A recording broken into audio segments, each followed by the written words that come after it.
Thank you, everyone, for being here.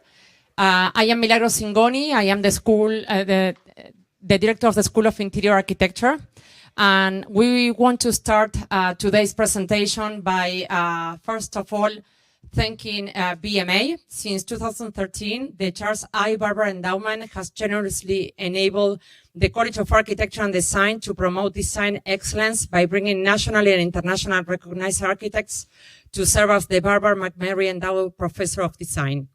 The professorship is in result of 1.3 million endowment given by both Blanche Barber and BarberMcMurry architects, a 100-plus-year-old Knoxville-based architecture and design firm. Previous BarberMcMurry professors have included Larry Scarpa of Brooks and Scarpa in 2013, Wendell Brunette of Wendell Brunette Architects in 2015, Billy Faircloth of, sorry, I should wear my glasses. I try. Of Kieran Timberlake in 2018, Mitchell Squire in 2020, Jenny Gu and Dwayne Euler of the Euler Gu Collaborative in 2021, and Ryan Jones of Lake Flato in fall 2022. The support of BarberMcMurry Architects is essential to our efforts to give students the most vivid educational environment that we can. We appreciate their continued support of the college. And the students kind of got all together to give a gift to the BMA office. So I will ask Kelly to come to the front for a second and explain. And Kelly, if you want to start walking down, that will be awesome. Kelly will be the one receiving the gift in representation of their office.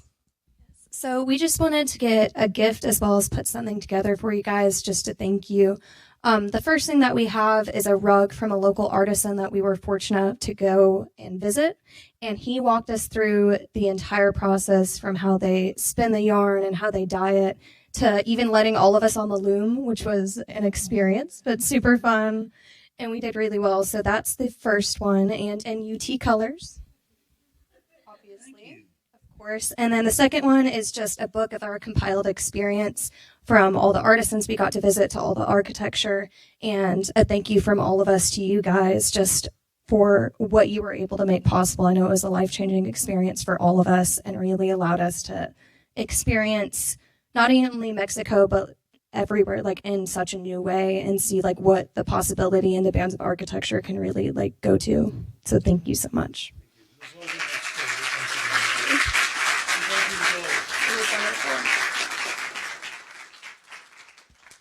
So for those of you that you don't know what's going on with this rag, the BMA students, right? Javier Sanchez is the BMA professor. The students that are in his studio were lucky enough to go to Mexico City and to Oaxaca, all funded by this endowment. So for this student has been a life-changing experience. And with that, there is very quickly 1 minute point of why it was a life experience. This is a studio that was cross-disciplinary with the students from interior architecture, architecture, and landscape architecture. Cecilia? Yes, we are so grateful for this experience. We just added a whole extra layer of culture and craft that we would have never expected. So my family's Mexican, so I've been near Mexico City countless times, just seeing the family life and all of that. But this was a Mexico that I have never seen, ever experienced before, and it would not have been possible without this group. So, I'm a fifth-year architecture student, and it was amazing to see the design strategies that they use, as well as water being such an environmental and crazy support, because that is a huge problem that they face. And so being able to see that and experiencing that in person, because you can only see it so much on the screen, was just an amazing experience. I'm Ashley Bills, third year landscape architecture. I've never really formally been out of the country in this way, nor do I think I would have ever been able to afford to. So I super appreciate this experience, but from a landscape architecture perspective, it was really interesting to see the scale of detail for the user, from like down to the small intricate designs of the metal on the fixation of the building, all the way up to the large scale whole landscapes that just swallowed you whole. The way that Mexico deals with space is something that's very unique and beautiful.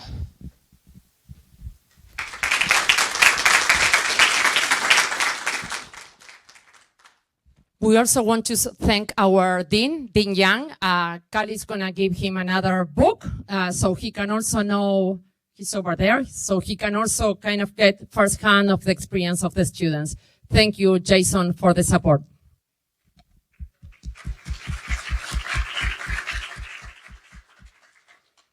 Okay, and with that said, it is my absolute honor and privilege to introduce Javier Sanchez. This is the first time that the BMA professor is hosting the School of Interior Architecture. Javier is an architect. He graduated from the Universidad Nacional Autónoma de México with an honorable mention, and he has a master's degree in Science and Development of Real Estate Projects from Columbia University in New York. In 1996, he founded JSA, a leading architectural practice in the renewal of Mexico City, focused on comprehensive architectural interventions that transcend their contemporary context and reinterpret the city's heritage to contribute towards a continuous reconversion, rehabilitation, and restoration of the urban fabric. Since then, and throughout the past 3 decades, JSA practice has designed and built over 180 projects in Mexico, South America, and Europe, encompassing 5 cross-complementary axes around the recovery of heritage and promotion of culture, the conception of unique hospitality experiences, the design of versatile community and workspace, the integration and development of sustainable solutions, and the continuous exploration of housing as the foundation of the urban ecosystem. Awarded with more than 120 national and international awards, some of his accolades include the Golden Lion of the Venice Architecture Biennale in 2006, the Best New Global Design Citation by the Chicago Atheneum Museum of Architecture and Design 2007, the first International Prize of the Pan American Architectural Biennale of Quito in 2012, the Gold Medal of the National Architectural Biennale of Mexico in 2020, and the Housing Award of the American Institute of Architects in 2022. In 2008, he was elected Honorary Fellow of the American Institute of Architects. In 2009, he became a member of the National Endowment for Culture and Arts of Mexico. And in 2014, he was invited to head the Federico Mariscal Lecture at the School of Architecture at the National Autonomous University of Mexico. Since 2011, he is a member of the National Academy of Architecture of Mexico. And in 2023, he was named Emeritus Academician of the same institution in recognition of his prominent contributions to the practice. His previous teaching experiences include the University of Arkansas, University of Texas, Kent State University, University of Washington, and now we are excited and proud that he chose UTK to be his home for the semester. Javier, welcome, and thank you for today's lecture.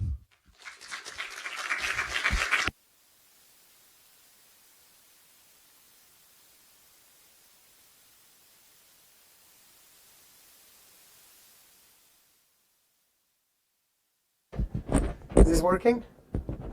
You can hear me okay? I'm very excited to be here, very thankful.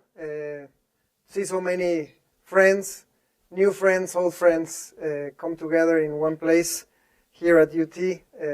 For me, it's a real privilege to have done this trip with the students. I was part of some of those images that you saw that we were rotating before we began this event.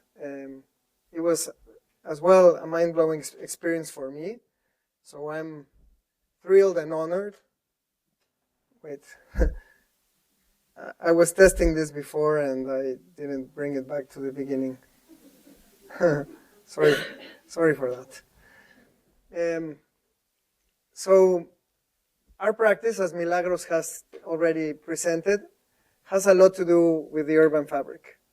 We try to think of our work as a micro-urban work, trying to blur the lines between, or make them more elastic, between architecture, urban design, landscape, interior architecture. So we are fortunate enough to have been able to collaborate with many other practicants from different parts of Mexico and other parts of the world to be able to do cross-disciplinary projects all the time that engage all of the scales. We sometimes go even into the furniture, but sometimes we go into the urban design as well, which is an amazing privilege. Some of you have met Aisha. She's co-teaching with me. We are doing a relay studio, so she left yesterday. I arrived 2 days before, and we're going to be doing relays throughout the semester, which is a fun way to describe. Now she's working in Mexico, and now I'm working here. No? And then Benedict, who you will meet at the end of the semester, is our third partner. We've been working together for 20 years. I began the office 10 years before them. This is a photograph of our office team at a project that I will show you towards the end of the lecture. It was an event we did last year for the end of the year celebration. We went for a 2-day trip into the mountains. We camped, and then we visited some architectural projects.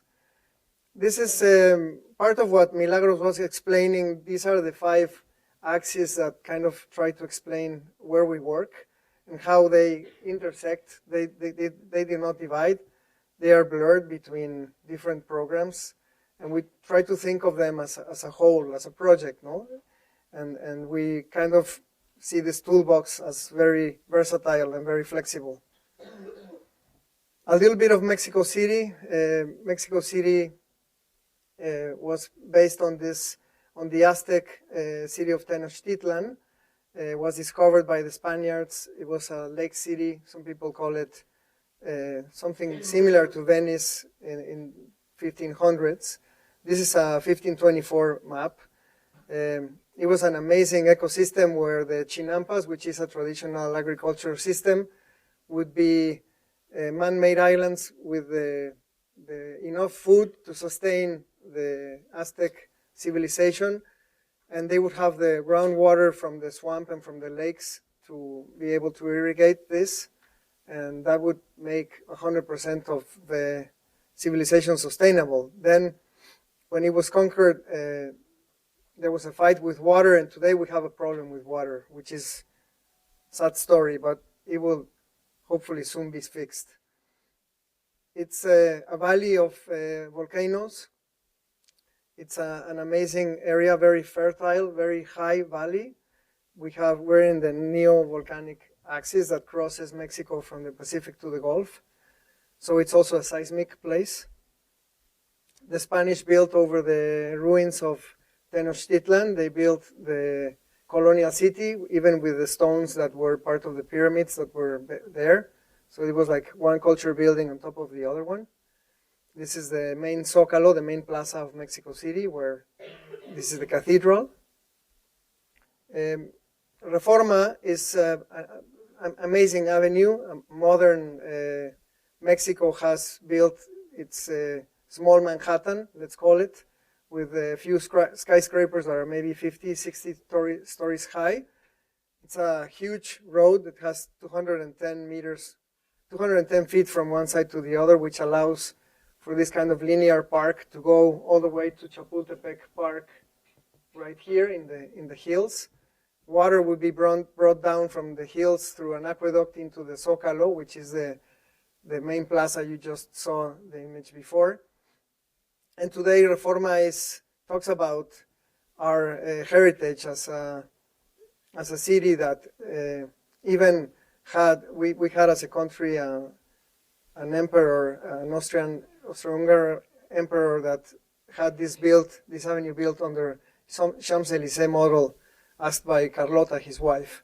So Mexico has so many layers. Within the city, within the historic district of the city, which is this gray part to the north of the drawing, there are many patrimonial or heritage areas. So some of them are protected by one organism, some by another, some by both. So it's kind of like working with heritage and with culture all the time to make projects happen, not only in the very historic center, but throughout the city. Within that frame, we have been working for the last 30 years. This has been like a small lab for us. It's the Condesa, Roma, Centro, Polanco neighborhood, right next to Chapultepec Park here. This is Reforma Avenue that I was mentioning. earlier. And those small dots are projects that have been developed and designed and built by our firm for the last 30 years. Most of them are housing. Most of them are infill housing.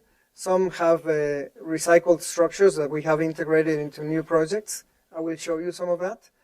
And it has been an ongoing project that a friend of mine once told me that I would be able to work within these neighborhoods all my life. And I like that idea, that we are honored to continue working in the same neighborhood again and again and again. And obviously we're not the same as 30 years ago, but the philosophy behind the projects is very similar. Just to show you how these neighborhoods were created, this is Colonia Roma. It's a part of our French heritage. It was built under a French influence, and the architecture and the urban design has a lot to do with that. This is the Plaza Rio de Janeiro, and this was a development by developers actually in the late 1800s. This is Colonia Condesa, which was developed in the same way. It's an elliptical original racetrack called, it was a hippodrome. And from there, the hippodrome was converted into Mexico Park. And from there, eventually, this became a development that today houses one of the richest neighborhoods in the city in terms of patrimony, in terms of mixed use, in terms of parks. It's a beautiful small courtyard within Mexico City. Water, as you can see in this photograph, is essential to Mexico. It's part of, it's ingrained into our DNA. This is the umbrella at the National Anthropology Museum, which celebrates water in this way, designed by Pedro Ramirez Vázquez and Rafael Mijares. It's a 1960s building that is one of the best buildings in the country, actually. And we went with the studio. The students are here with me. Some wanted to go into the fountain and were not allowed. It was a fun moment. The policeman whistling, and then they asked me, can we go? And I said yes, and then they were complaining because I said yes, but why not try, Nothing happened. So talking about housing and hospitality, we think how this very private part of built projects can become a little bit public and can have a dialogue with the urban fabric. Housing is a very private thing, no? But we try to make it a little bit more public, more like a community. That's, I would say, the bone or the backbone of our housing projects. This is a project that we finished recently that we worked on for many, many years. It is almost a full block because in the 1990s, when I began the practice of the office, we did this small urban complex. It has 6 buildings that have like an inner courtyard. And eventually we were able to do the rest of the block, which is all of this, in a 2-phase project. Here you can see both projects. So if you analyze, in 1996 we began with this, 2022 we finished, so it's been almost like a 30-year process. What I'm happy to say about this is that the philosophy of our office is the same. We still think of the same things 30 years after. And I will tell you what those things are. Some of them have to do with incorporating patrimony or landmark homes, like these 2 homes. Some have to do with incorporating existing vegetation, like this is the original plan on the left. So you can see there was a garden, there were 2 big homes, there was an old vecindad and some homes there. So it was 4 sites that we were able to put together. Our initial design tried to connect to the streets, like keeping the height of the existing neighbor buildings here and here, to go higher in the middle of the block, to liberate space, to be able to keep the trees and the gardens, to maintain the 2 original homes as part of the past of the genius loci of Colonia Condesa, So all of that has been something we've been working on for 30 years, you know, like how do we maintain part of the existing value of a neighborhood? Maybe it has to do with what was built in the 1930s. Maybe it has to do with some trees that someone planted and today are 50 or 80 years old. How do we bring that into the conversation of infill and of adding density to the city? How do we do that without just erasing that part of the history, you know? Even having people walk through this sidewalk and not understanding that this has already changed because the front of the street is almost the same, and in the part of the middle of the block it changed, you know, the density changed. Here is a section that shows you how underneath the buildings we have a couple of decks of parking. This is a project we built 20 years before. The houses that we maintained, the trees, which are actually a lot higher, you will see in reality. The relationship of the street and the pedestrian relationship to first the garden, then old homes, then more density. So I think those are, I would say, our values. This is the facade, which I like to say it's a no facade because you don't really see the facade. The facade is something that happens from the inside out. It's experienced from the units out, but it's also lived from the city. The trees are so big that they are as high as the buildings. This is the way those two homes become part of a collage where you have middle of the block buildings, 1928 homes, a garden with different types of plants and trees. So once you finish the project, you have this nature already inside included, no? The ground floor of the buildings, of the taller buildings, tries to touch lightly on the ground so that this urban kind of space or this community space goes through them. And it creates those kind of connections where suddenly there is a change of scale, but the garden is kind of negotiating everything. So the garden is a big negotiator for us, no? Sometimes we like to play with typologies that have like a split level condition where you go up half a level or you come down half a level or you have a height and a half or a double height. And we try to make those homes vertical, you know, like stacking homes more than stacking flats.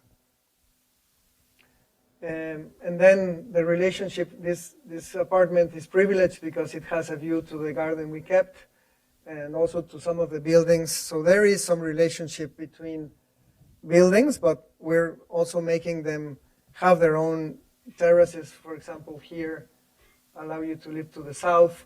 This one is living to the west. We like to play sometimes that the split level condition is shown on the facade. So it's like taking the section to the facade and making the facade a section or the section a facade. Or even playing with the code. In Mexico, we are allowed to have two stairs that have two exits and they both bring you down. They are like a DNA chain. I know that could not be allowed here, but it is allowed in Mexico. So we use what we can. And the stair becomes like a toy, you know, like an Escher drawing. It's not just a stair. And it reminds you of some of the fire escapes in Chicago that some of you guys saw last week, the students that traveled to Chicago, or the fire escapes in New York for that matter. Also having gardens on the roof is, I think, a necessary item today and every day, but roofs, I think, are an amazing opportunity. They are already there. We've recycled buildings. Carlota was our empress, so we named this hotel after her. When I say we, it's not our hotel, but we told the client maybe we could name it Carlota because it's a block away from Reforma, and she was behind the creation of Reforma. So why not honor her, no? So the Carlota Hotel, the Reforma Avenue, the Rio Amazonas, Jardín Amazonas Hotel in the 1950s, a motel in the middle of the city, We found these images on Google, actually, when we put in the name of the hotel. It was written on the wall of the hotel still, but it was like this when we saw it, so it was not like in its splendorous time. It had already been modified in a bad way. The facade had been covered in this beauty of mirrored glass. So we kind of decided to play with the interior courtyard as a theme for the project, to let go of the need to change the facade back to what it was. Although it was there, we didn't want to spend effort or money there. But we wanted to open up the ground floor to make it really transparent. We were able to do this bypass structure to put in a new elevator that it didn't have before. So we bypassed the entrance. We're like entering the building from a neighbor building, and we arrived directly into the courtyard. So it's kind of like a play with the existing building, and then the courtyard really becomes the theme. So here you can see the before and after sections and plans. On the left is how it was, and the right is what we did to it. We basically made the pool evident from the city, here. So from the city you can see the pool. So again, trying to make the sidewalk active, like to make people wonder what happens inside a block, and to invite people to come in and to discover this small oasis in the middle of the block. We added a floor on the last level, and we modified some things. But I think that the main idea was the courtyard, So we spend our energy and our money on the courtyard. Here you can see, at least now the ground floor is transparent. You can see the pool. It kind of invites you in. You see people working in the kitchen of the restaurant. So the kitchen is exposed to the street. There is a retail shop that sells designer things and an invitation to enter. And the rest of the facade we kept as it was. So the courtyard changed the scale because it was this height before. We added this last story. We added a screen that is part of the language of the 1950s buildings that were done by Mario Pani in Reforma. He's one of our very important modern architects. There's a building like a block away that has this screen covering a parking lot, a raised structured parking. So here the screen gives privacy to the motel, so you're not all the time exposed. Like there's like a threshold that adds a layer of privacy to the typical motel that would happen here on the existing condition.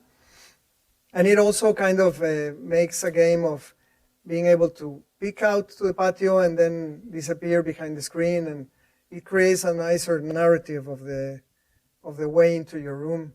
These are the original photographs, again, we found on the internet on the left.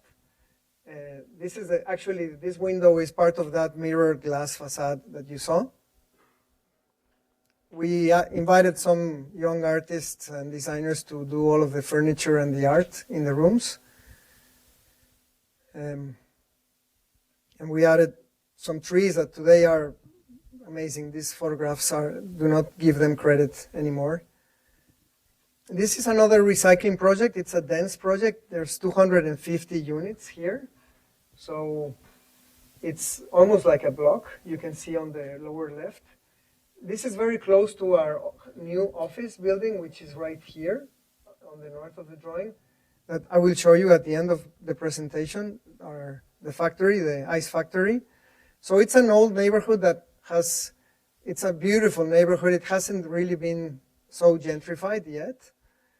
It has a lot of existing buildings that will probably not be demolished. They are protected, and it wasn't damaged in the 1985 earthquake or in the following ones, because buildings are 4- and 5-stories tall, which is a good height for Mexico City.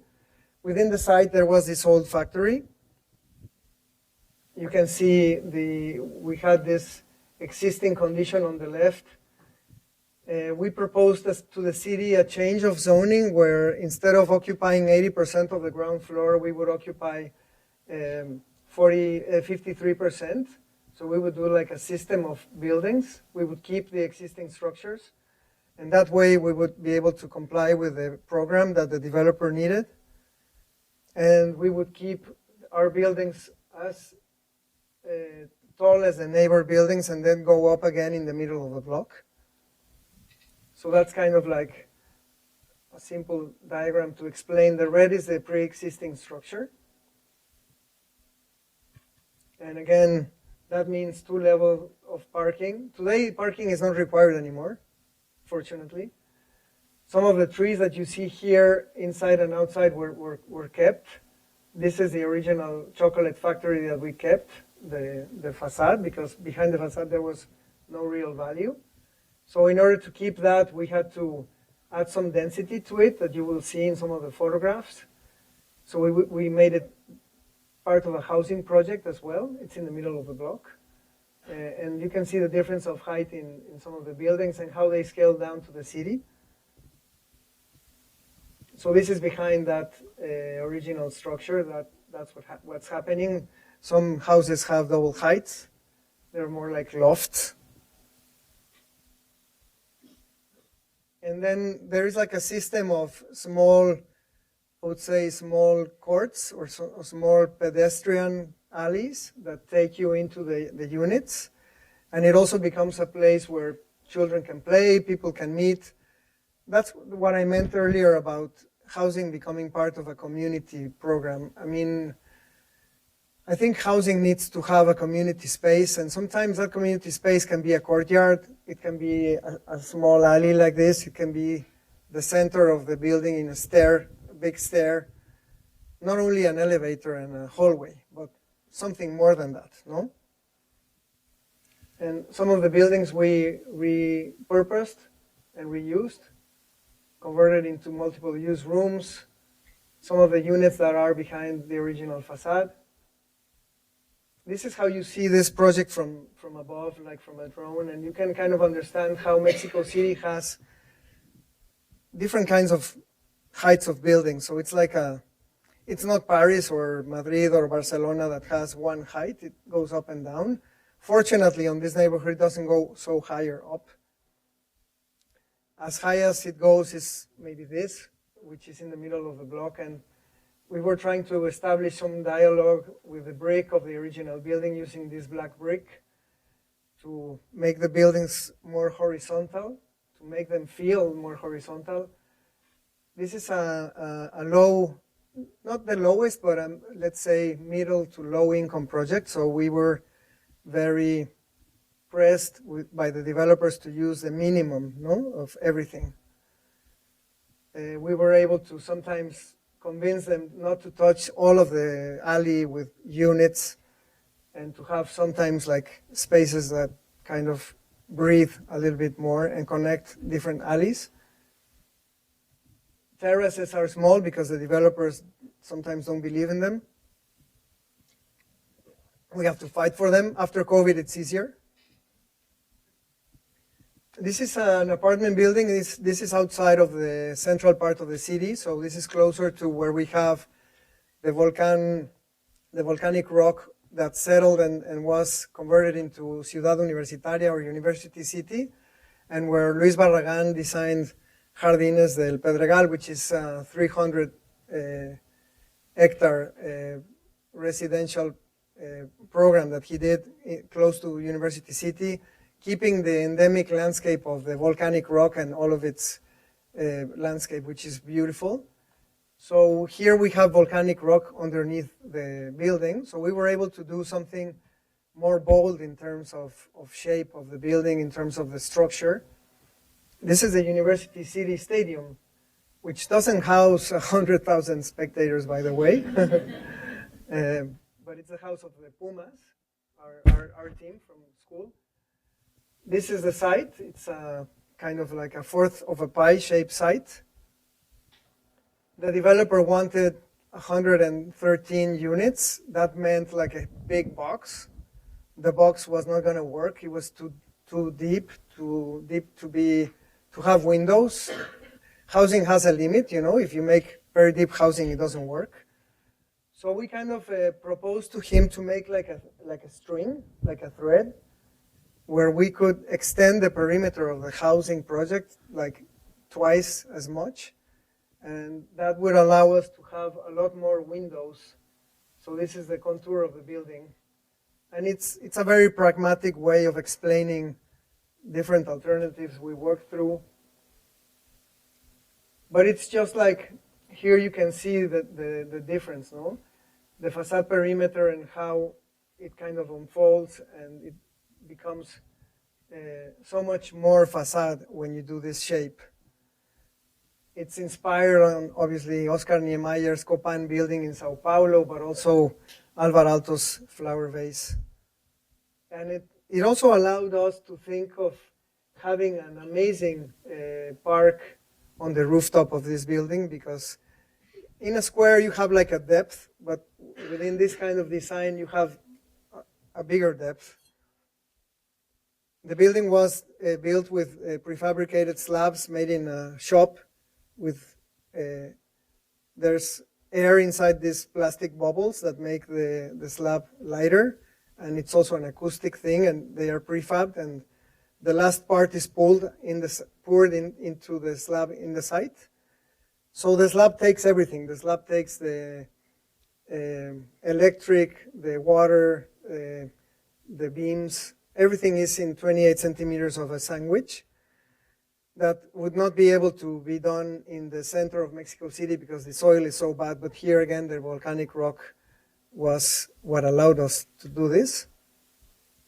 Here are some photographs of the construction, which I love to show. And that's the building with terraces that happen on all units, bathrooms and kitchens where the facade becomes closer. The shape opens up diagonal views out to encourage people to look through the building from the inside out. It's a 360-degree building, so it doesn't have any median walls that are blind walls to the city. Here you can see the juxtaposition of the site and the columns. And these columns, believe me, match with the parking below. We have 3 stories of parking, as you can see here. That was fun. To avoid hitting a car or a bed or, I don't know, a WC through the passing of the columns. So it becomes kind of like a stacked up building in this case. The entrance or the arrival experience is more generous. We removed housing units from there, gave it a double height. And then the community space on this case is this atrium, no? The atrium that has the stairs that obviously evokes some of the old stairways of the Basurto building, which we took the students to in Condesa, the 1944 building. It was the first concrete structure in Mexico City, so there is a connection to that. That's the stair that brings you all the way up. Some of us went all the way up. I made some go 14 levels up, not all. It was fun. I was saying from every level the view changes, but no one really believed me that it was worth seeing that. Some of us went down as well. So you can see the 2 different views. It's open air in some parts, so we have an amazing temperature in Mexico City. We do not use a lot of air conditioning if we can avoid it through cross-air ventilation. Some of the buildings that were done in Mexico City are HVAC closed facades. No, it's sad, but that's the international influence. But it doesn't have to be like that. And the units are rather large, not because we wanted them to be large, but because the developer wanted to maximize the footprint. So he had a number of units he could build, and he wanted to make them as big as he could, which is a challenge,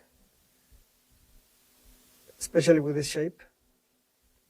I think the garden is really something else. It just makes you see the whole valley of Mexico City and the mountains around it. It's such a perspective. You can also see the stadium, and you can see if someone is about to score. It it's a beautiful landscape piece as well.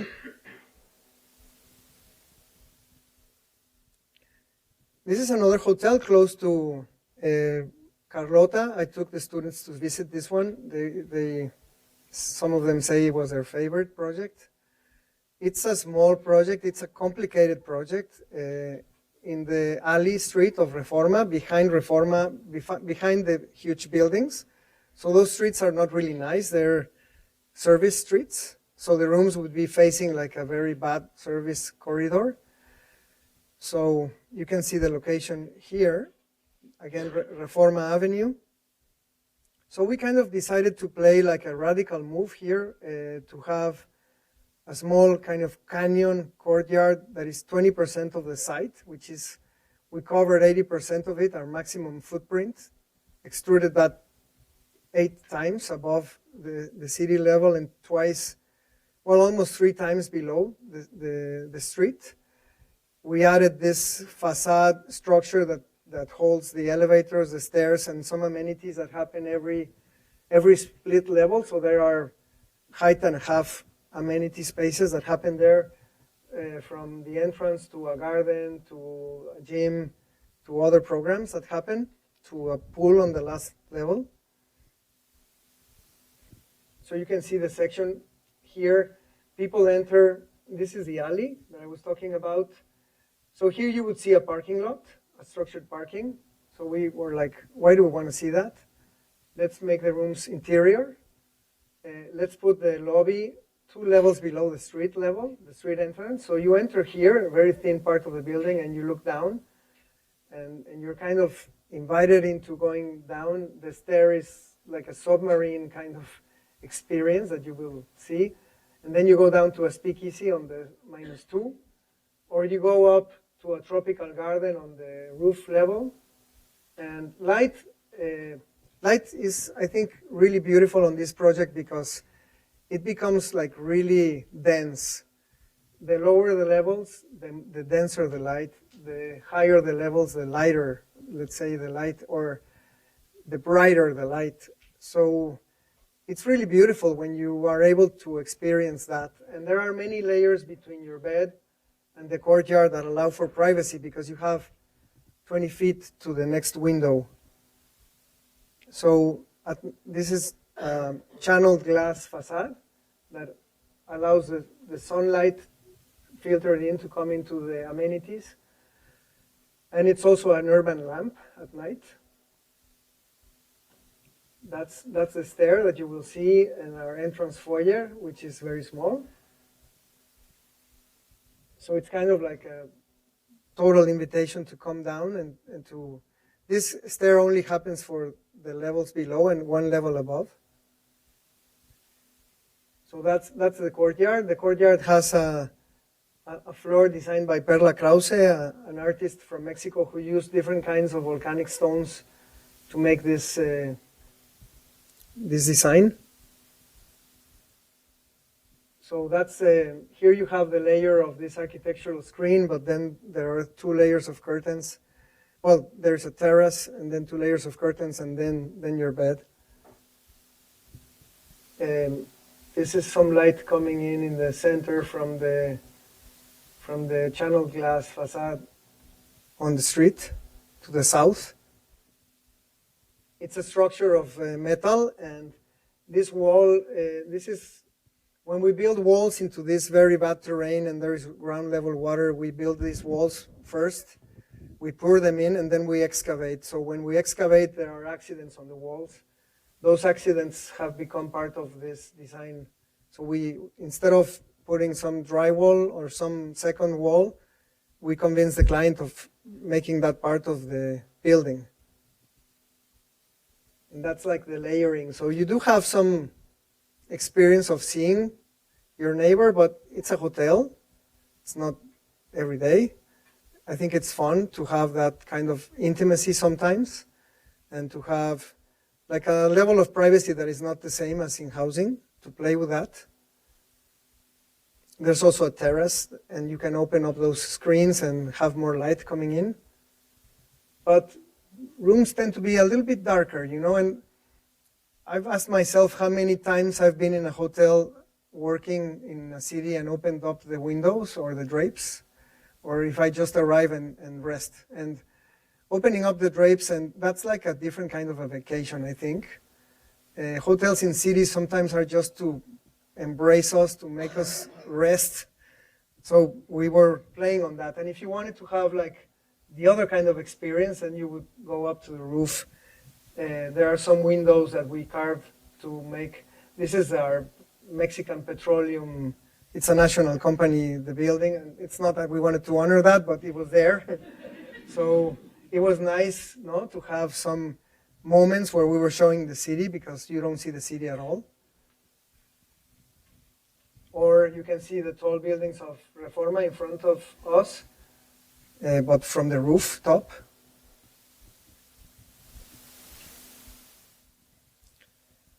We have taken this same way of thinking to cultural spaces. This is a museum we did in Cuernavaca City.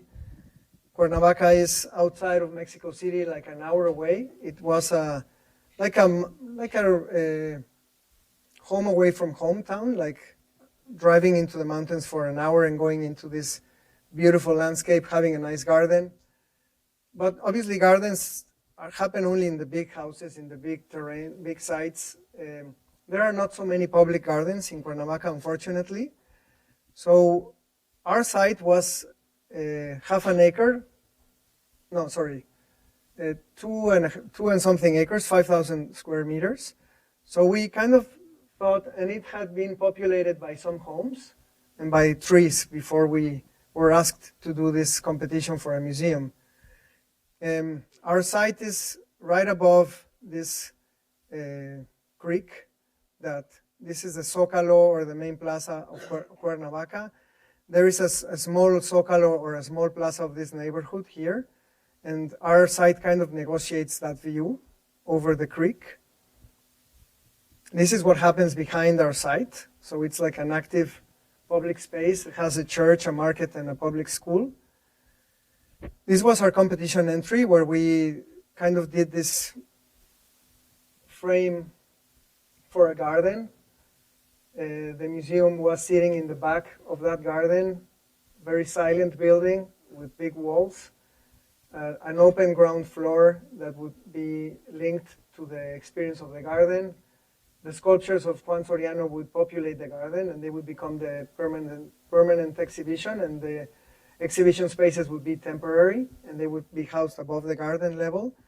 So this illustration shows our concept for the competition entry, keeping the trees, of course. Those trees are there. So originally there were a couple of homes. You can see them here. Where those homes were built, we kind of added our new structures. So trying to occupy the same footprint, making a totally open ground floor space, ground floor plan and ground floor space. That means that the ground floor of the museum is totally open to the city. There is an exhibition and a cafe, the lobby of the museum, there's a plaza, there is a public art library, and you don't have to pay or get a ticket for any of those. And you can cross through the garden. These are some art studios to engage the community behind. So trying to make the ground floor completely public, like a park. And within the park, the museum.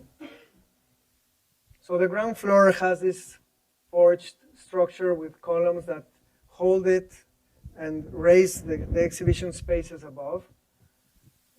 Big exhibition spaces that happen above the ground floor. There is another exhibition space that happens below the garden, like 30 feet below the garden. There is a fountain above that. And then the small artist studios. And then we found the government was able to buy this, was a cistern at the level of the garden. And today it's also part of the museum, and it's housing other kinds of exhibitions as well. And then here is that small corridor street that I showed in some photographs. So the market and the church and the school are all here. So you can see how the ground floor kind of helps you to navigate through the building going up, crossing the building, arriving at the garden, going through the garden and going back out. This is the church outside. So it kind of becomes a street, like a cultural kind of, or just a park street. And at some point I visited the museum by CISA in Santiago de Compostela. I was walking in the garden looking for the museum, and suddenly I kind of found it within the garden. And that's something that I always kept in my mind, like how would we make kind of like the museum blend into the garden, and the garden would be as important, because gardens are what invites people in every day. A museum is maybe used less, only on opening days. And so how do you make people go? You make a garden, I think, or that's what that was our idea, no? To make it a place of community. So here are some photographs. This is the center of the neighborhood of Amatitlan. The building doesn't even have a door, so there is no door here. It's just an opening that invites people in, not a guard, not a door, not a screen, nothing. So that people really feel they can enter and walk. Behind this a stair, a very nice stair that brings you up to the garden. There's also an elevator, obviously. Then we have this stair that allows you to go up to the exhibition space if you can do that. And while you look out through this window, you see the Zócalo of the city. So the whole building, or the whole exhibition space, is floating above the level of the garden, so there are no windows, no glass. So it's just open air, cross-air ventilation, like a porch or like a portico building. Obviously the library is contained, but the rest of the program is just open. This is an opening with no glass. And then you can see the exhibition space that is like a huge flexible space with a very lofty and generous height, with some openings to allow you to enjoy the garden and to have a pause in your going through an exhibition. These openings can open and close. It can be a black box, or it can have daylight. Underneath the fountain, there is another exhibition space. The fountain also cools and stores some of the rainwater. Those are the art or the community engagement studios. And some of the activities that happen there, like on an everyday basis, no? We did this project, just finished last year. It's an old railway forest park. It was just a site that wasn't really a park. It was like a leftover space, a beautiful rectangular leftover space with trees, right next to the train tracks of the Kansas City Rail that owns that concession still, even though we don't have that Kansas City Rail anymore. And that was the original condition. So we kept the trails or the paths that were already there, and we built these structures here that are just like multiple use structures. They are ventilated, so they can be open and closed, and they can breathe the air from the outside, and they are in between the trees. Underneath there are some cisterns to store rainwater. So that's the condition of the train, of the site, and the neighborhood right in front that used to cross here, but it was kind of unsafe to cross. Now it's better because there's ice on the ground floor. So it's a simple structure, as you can see, just standing in a clearing we found with no trees.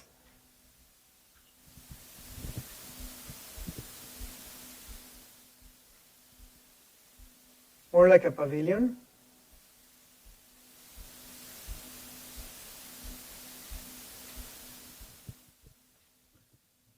So the ice factory is our home. for the office, but I'm going to tell you a little bit about our home, our family home in the mountains, which kind of took us to the factory. So this home is 2 hours away from Mexico City in the mountains of Valle de Bravo. The water comes from Valle de Bravo into the city, like 120 miles out from Mexico City to Mexico City. It's pumped up. There is a big reservoir in Valle de Bravo that is part of the system that brings water into the city. The site used to be an agricultural and animal farming land. There was a design made by a group called Alberto Chrysler, Claudia Rodriguez, and Emiliano Garcia, and they designed this system based on the keyline system that they do in Australia that is for harvesting rainwater. So the project has the intention or the purpose of using only rainwater. So they have built these reservoirs. The reservoirs feed a community of 80 families. The families are also required to feed into the system their rainwater, the one they harvest from their roofs. This is our home. We did a small reservoir that holds the rain that falls on this site. We have 600 millimeters of rain every year. So this system lives on that rainwater. You can see here the reservoir. The house. This house I made with my very, very good friend, my brother in life, Robert Hutchison, who will be here at the school for our mid-review October 2nd, and he will give a lecture on October 3rd. There's a commercial. You should attend. He's an amazing architect and artist.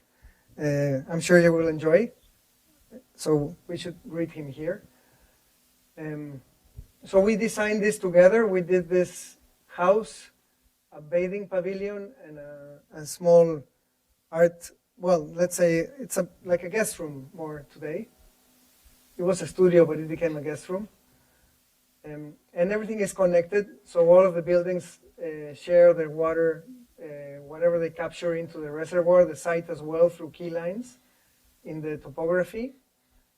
We process the water in an underground facility that has rainwater, potable rainwater, black water, filtered black water, and then we use that, we treat it biologically to irrigate a vegetable garden.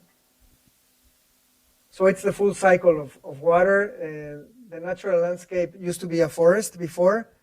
The forest was interrupted because of animal agriculture and agriculture. And now we're kind of keeping the forest alive where it still was, like in the very topographic, in the parts of the site that have a strong inclination, strong topography. But we're keeping the site contained from big trees in the open spaces. But we're allowing nature to do what it does. Wild flowers, wild shrubs that appear every day. The house is built in wood, very much like you guys build here in the US. We do not build like that in Mexico, so for me this was a lab, a learning lab. We have some skylights that help to balance out sunlight. This is a north-facing window, and this is a south-facing skylight. We call a monitor because it kind of brings light in, not like from the horizontal, but from the vertical.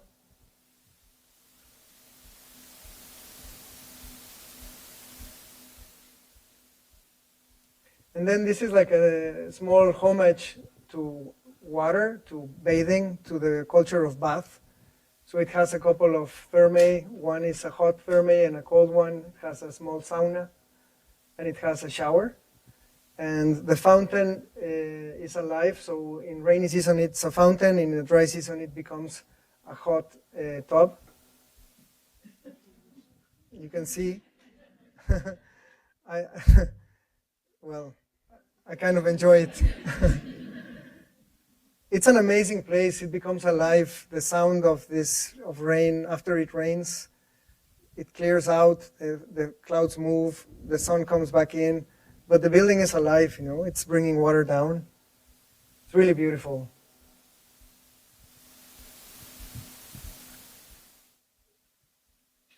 So that was a project I did in 2019, and I was very privileged to live there during the pandemic in 2020.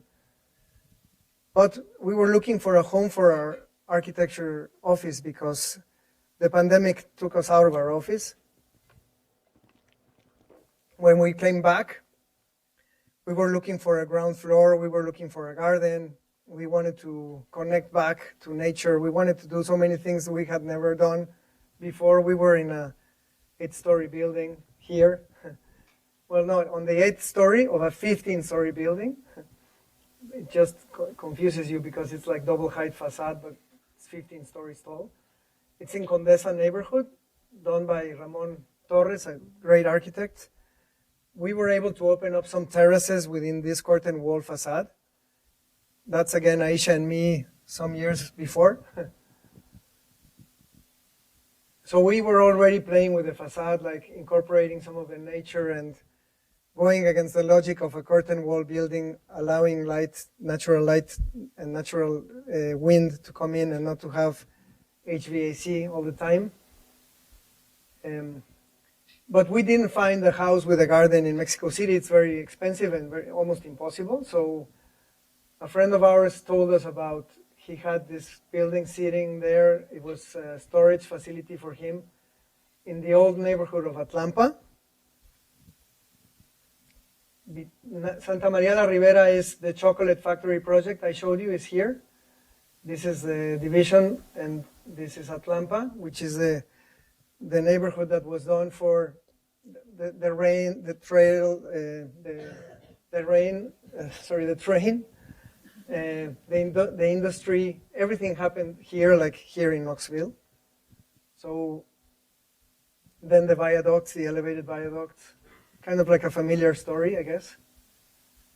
Some abandonment after a while. Beautiful old structures that you see here in Knoxville that I am very much enamored with. The train tracks that show us this cute way that the train would turn and come into some of the buildings, to the mill and other buildings. That's some photographs of the archive of the beer company that was there. It was a brewing company called Central. All of that site was a beer company. The building was damaged in the 1985 earthquake. So it became housing, most of it, but this small part of the site was sold to a separate owner. This was the original condition that I saw it in 2020. This is me over there talking with our office about maybe moving into this space. The location is amazing. It's right in the middle of the city. Here you can see Tlatelolco, another one of Mario Pani's amazing projects. So these are part of photographs of the transformation. We were able eventually to build our garden for ourselves here. The garden is a multi-purpose garden, so we have a wetland that processes our black water.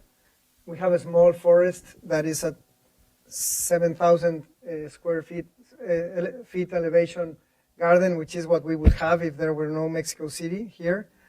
This is the original factory. This is an extension we did to it.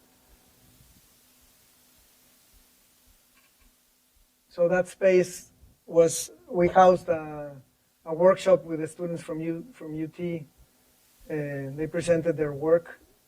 They also worked in this space. You can see the space is used in different venues and events. It's also our kitchen. Some of the process of building that garden, actually making it happen. This is part of the rain harvest system from the roof. Those filters filter the first part of the rain, the acid rain.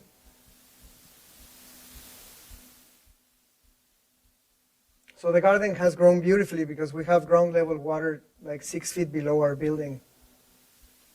So the roots are already into water almost immediately. This used to be the freezer. So it used to have these octagon structures every 4 columns. So there were like some tanks here that were filled with ice, and the ice would come down to the ground floor, and the trucks would pass underneath, and they would be filled with ice. This was the condition, obviously, we found it in, and this is today. This is a restructuring of it. We added some rebar tension elements for the earthquakes. We opened up our Lina Bobardi moment. You know, it's a nice story because I was walking into the factory and we were having this renovation getting done, and the people at the construction company were very careful to do a rectangular building we had asked them to do. And when I entered, I said, please stop. Let's leave it like that. It reminded me immediately of the Sesqui Pompeia by Lina and her idea on prehistoric windows. And we kept it as is, and it has become the, like the sign or the signature of the factory. We kept one of the old structures of the octagons. It's our small library. And all of the structures of the machines and the moving, there were some elements of steel above that we kept. And this is how the water process happens. Clean water is processed and kept in the original cisterns.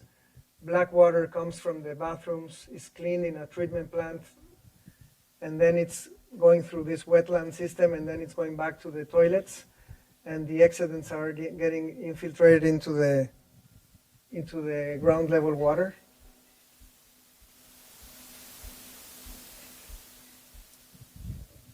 So you can see we have black water that is beautiful and part of our ecosystem.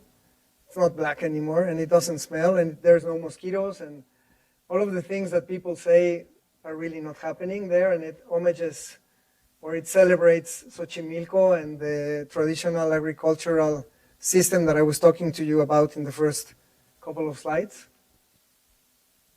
The roof garden is a cactaceous or a cactus garden, and it has this amazing relationship to the Valley of Mexico City. The factory is a school. This is another commercial. We will have summer program. Milagros should explain another day, but this could become or should become part of UT if you guys, it's an open invitation for the summer program. There's many of you know Marlon, dear Marlon.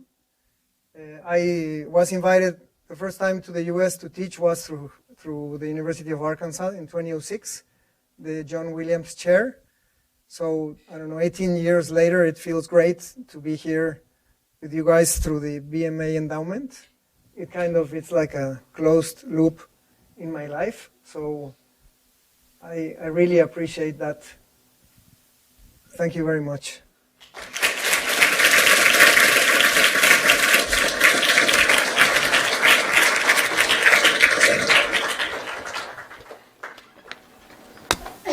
Thank you, Javier. Questions from the audience? Yes. So you say you didn't deal a lot with mosquitoes. There's not much in Mexico.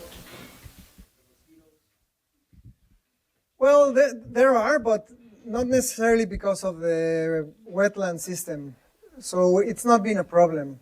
What I was saying is that these systems, if they operate correctly, they don't have any real problems, although today one of my students was saying that mosquitoes are the first part of the chain, so we should take care of them.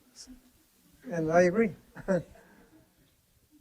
So it's there if they want to use it.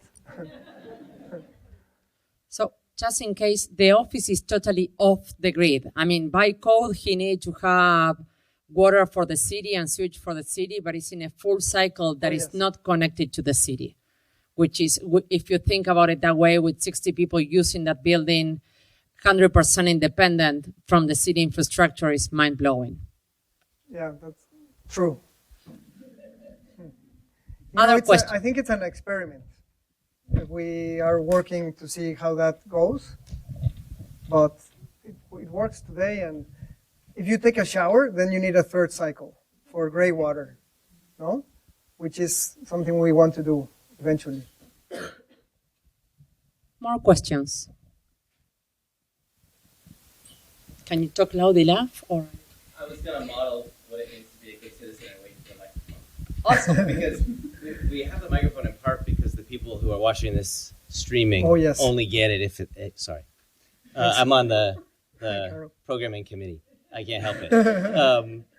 Okay, I was really struck that you were talking a couple of times about mistakes, and we might define like lots of mistakes in the realm of craft, right? Like a kind of controlled wrangling of different kinds of mistakes. Like maybe there's even like a disciplinary argument that like the architect is the purveyor and cultivator of different kinds of mistakes. But my question is about when you refuse drawing in your process and representation, because it seems like maybe some of the mistakes necessitate kind of being live in the world and excluding drawings. On the other hand, you talked us through your projects with drawings a lot of the time. So can you give us your principled take on the role of drawings? Thanks, Carl. I think you have to visit the construction site more. We solve a lot of things there, and I know then you get a bill for extras and things like that, no? So you have to anticipate the problems. We do, I think today, so many drawings, no, in our discipline, so many. Like, we can't believe how many drawings we do. And when we look back, there are not so many drawings from the masters, no, from the big heroes that we have, but they were a lot on site. So my take on this is that you have to let also the construction talk to you, and when you're able to do that, to correct mistakes or take advantage of opportunities that you had not seen. It's not like the wabi-sabi of the Japanese that are looking for the imperfection, but I do think that the imperfection is beautiful, no? When it happens. Like that moment when I walked into the factory and saw the window, no? Like, it was not a change order because they were going to stop demolishing. There would be less glass. You could argue, I think we need to be more focused on that. And we need to take our drawing seriously, of course, no? I have a friend from Spain that he says that every time you draw a line in a sketch, your hand knows what material they are drawing that line with. Not only on the line width, but what material they are drawing into the drawing, no? Which is a beautiful idea if we can think of materials that way, no? And it has to do with drawings. We should not lose that. And I think that drawing by hand in some of us was still happening, and I still do a lot of sketching. That's what I do. I actually don't draw in Revit, and I have no idea. And I kind of think that maybe we could lose something from not drawing by hand. So I think, like in everything, you have to not lose your craft, no? I don't know if you'll take that? Thanks, Carl.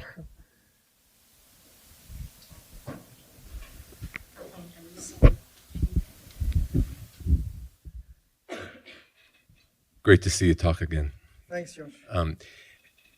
I know this was about water. The lecture was about water, but you made a comment about light that was interesting. You said it was dense in some of the parts of the building, and it's not how we might describe light here in the U.S. as dense.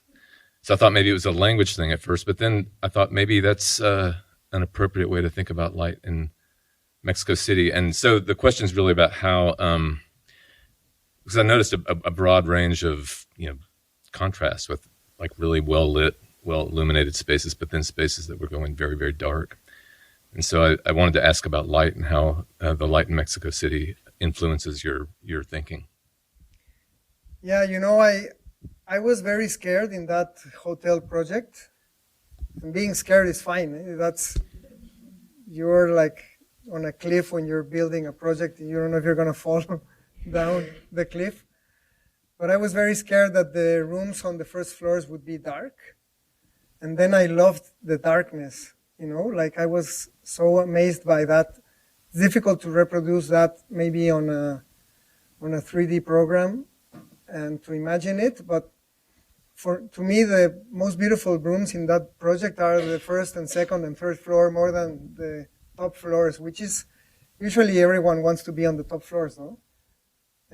But I think that it connects back to this idea of dense light or dense penumbra or shadow is a beautiful quality of architecture that we have lost in many cases because we think of big windows and solving everything with glass and forgetting about thresholds and screens and things that, like the brise soleils or the screens that you guys saw in Mexico City and in Oaxaca that kind of filter the light. The archive building, for example, was dark in some parts, the Oaxaca archive done by a Spanish master. And it was cool, There was so much heat outside, and it was cool to walk in those corridors.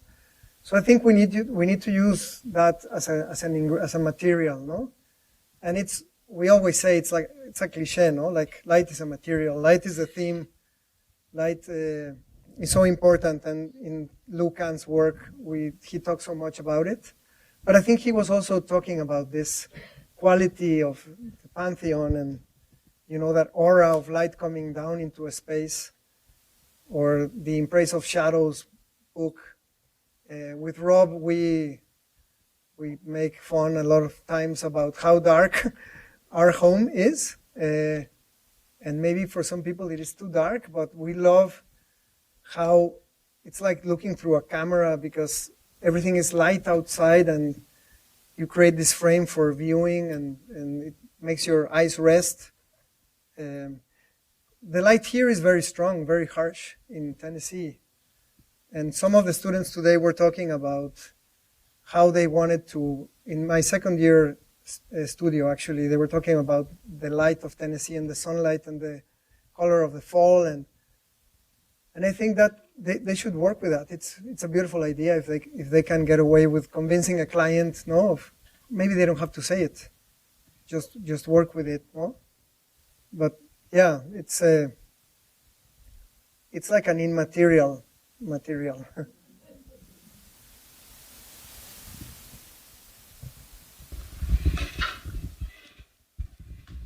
I really liked in a lot of the projects how there was a lot of focus on the plant life and the value of the plant life. And I'm wondering if you have any stories about projects where you really had to convince the developer or the client that no, these trees are actually more important than the structures you want to build. Yes, all of the time. That happens all of the time. We are trying to keep the existing trees and the existing nature, and we're always fighting because you're losing a parking space and stuff like that. And we need to do the fight. I would tell you that my mindset was not, like if you look at that 20-year process project that I showed, I didn't show the first half. In the first half, the patio we made is more arid. There are a couple of trees. And in the last project, it's full of trees. Also, the site had those trees and the original one didn't. But it's been 20 years, so we could have. I think architects in general, and well, I will include myself only, need to work more on the landscape with landscape architects to collaborate and to be able to engage in such a way that the projects become seamless, like they are one project. In our country, we are beginning to be divided into urbanists and landscape architects and interior architects and all of that. But when I was studying, we were working with everything. We had to work with all of the disciplines. And I think that for many of the students here, it's great to redraw those lines, to make them more elastic, and that's why I love having the studio with the three schools, because they are learning from each other, and they need to kind of take the pencil out of the hand of of their neighbor or partner to put their work in, and to engage in that discussion. So yes, Alberto Kalach, and I don't know if you obviously heard of him. His projects are all about nature, and Luis Barragan, he would talk about his gardens. So it goes back and back and back. And yeah, I'm excited about doing that. I have a landscape architecture student daughter today. So yeah, we will work together. Javier, thank you so much for your work and for sharing it with us. It's really beautiful, amazing lecture. The evening started with some students talking about how life-changing their travel was. And then you kind of went one up on that by talking about working in one neighborhood for one's entire career. And I just wonder if you would speak a little bit to that, like the role of travel in order to know your own neighborhood. Well, I was very lucky because my father is an architect as well, and he was very clear that the best parts of the city were the urban parts. We never lived in a home. When I say that, I always lived in an apartment. The apartments felt like small homes, but they were part of the city. And he would walk to his office, and he would always be telling us how fortunate he was not to have to drive. So when I began studying architecture, I was far from the national school, and I moved to live close to the national school, and I was always remembering that neighborhood where I had lived. So when I began working, like I was young, 1996, it was like really easy for me to say, this is an amazing neighborhood. It has a potential to be becoming nicer every day. What do I do to contribute to that? And I had this idea of doing a small apartment building that would be interesting to the people that lived already there, but they could move into a new building that maybe had better light, or I don't know, a nicer architecture or whatever, or both. And those were my initial clients. They would believe in that. At the beginning, I was a developer as well, and we were able to do those small buildings like kind of like a domino effect. So for me, going from one building to the other within the same neighborhoods, it was always like thinking of the fundamentals of the neighborhood, like how do we connect to what is already there? Who are my neighbors? What are the opportunities of a site beyond its boundaries that are defined maybe by a legal title, but in reality, sites are adjacent to each other, and maybe they share a tree and the height of a building. And how do you make like this micro-urbanism become part of your practice? And at some point, I talked to a developer, and he really told me, you've been working like this for 10 years. If you like it, you will work like this all of your life. And I've never forgotten that, because it's true. We have kept on doing these small projects, and some have become more public, maybe because a hotel or park thing, but they always have the same, I think, philosophy of trying to connect things, trying to make something urban out of something maybe just architectural. Walking the neighborhoods. you see those sites, you see this vacant lot, and you say, this could be an amazing project, you know? So for all of you that you're going to be, or you're already architects, that's where the work is. And I know Trish and Ted, you do that, right? You see a home that you want to renovate, and maybe you find your work, which is what I mean by that, no? The hotel project that I did, the first one, was an abandoned apartment building, had become a storage building, and I thought it could become a hotel, and after 5 years of convincing the owner of selling that building to me, and I didn't have money to buy it, I got a hotel buyer to buy it, and I was able to do the Condesa DF project in 2004, which I didn't show today, but it was a neighborhood hotel, a 40-room neighborhood hotel. So I think it's like a lab. That's in the end maybe my answer, no, Jason, that it has become a lab. And where is your lab? Where is, or I always say, like Donald Judd had Marfa, no? Where is your Marfa? What is your Marfa? No? Look for it. And you will have fun, you will have a lot of work. Hello. Welcome to Knoxville, Javier. Thank you so much for such a lovely presentation. I really appreciated towards the beginning of your presentation how you forefronted a lot of the political history and its relationship to how Mexico has developed its urban development from the Habsburg Empire, right, and the relationship between the Haussmannian plan and Reforma, and just really beautiful. And I know that Mexico has welcomed its newest first female president, President Claudia. And when I think of, these political eras and their relationship to the development of Mexico, I think of the campaign that she had been running on, which is very much environmentalism is embedded in her campaign. And when I think of your work and how sustainability and the sensitivity to environment is a part of its DNA, I'm curious to see if you're feeling that there are new opportunities, a new era is arising for Mexico around more environmental and sustainable urban development. Yeah, well, we will have a new president in 8 days. And yeah, we're excited about that. She's prepared to be the president. She definitely is. I think that the biggest obstacle that we have in Mexico City today is how we deal with water. So going back 500 or 600 years, today we are not sustainable. No, we're bringing water from sources really far away, all the way up to this high valley, using it, getting it dirty, and then pumping it back out, which is horrible.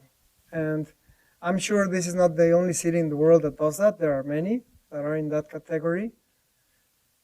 And the problem is huge. At the same time, I would probably say it's overwhelming anyone, no? What do you do with a problem like that? And I came to Knoxville, and I have an eye for water, no? Like, we found a site in the riverfront to work with the students. And it's right at the intake of water, and those are not coincidences, right? For me, it's a continuous learning experience. How you deal with water here? What can we learn, no? And I think that Mexico has to go into a recycling water process. That's the only solution we have. I don't think there is any other solution. Reduce, recycle, those two things. Without that, there is no future. And when I say that, I'm not being, like dramatic. I'm being realistic. In the last 6 years, we have not been able to do real development of the city because the city has closed its doors on development for 6 years now, up to this year. So from 2018 to today, getting a permit is almost impossible, even for a house. Even if you wanted to go sustainable, but there are no rules as to what that means. No, I would say, radical rules, because what we need is to be radical, no? We need to recycle our own black water and use it again. So for me, it's a challenge. We've done it in the factory, okay, but it's maybe still easy. How do we do it in a housing project? So I believe in, there is a top-down approach. You're talking about our president. And then there's a bottom-up approach. You're talking about us. What do we do? How do we engage that top-down discussion from below, no? What can we put on the plate? What kind of an experiment can we do to make these people understand as well that there are other solutions, not only totalitarian solutions, which are so scary, I guess, to politicians. And that's the challenge. And I love my city. I will continue to work in my city. But we need to figure out how we will have the access to water. It's the only challenge that we have. I mean, we've got rid of parking in many parts of the city. That's a big step, no? So now water. Yeah, that's the task. I don't have an answer.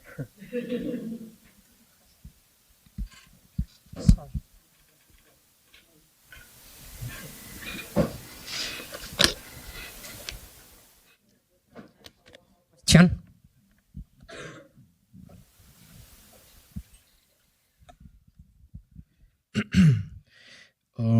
Javier, I think our ancestors, I know our ancestors will be happy about this. And you're doing it, not just talking about it, but doing it, even if it means to be radical. So, Yuval Dios, Chawushtach. That's my Mayan dialect for thank you, brother. Thank you, Mateo. Amazing.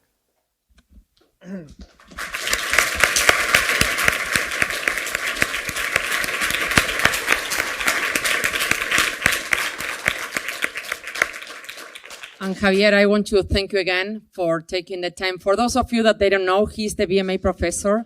To make all this work, Aisha, one of his business partners, is our visiting professor in second year. And when they do the relay, whoever is here is teaching for the other studio, right?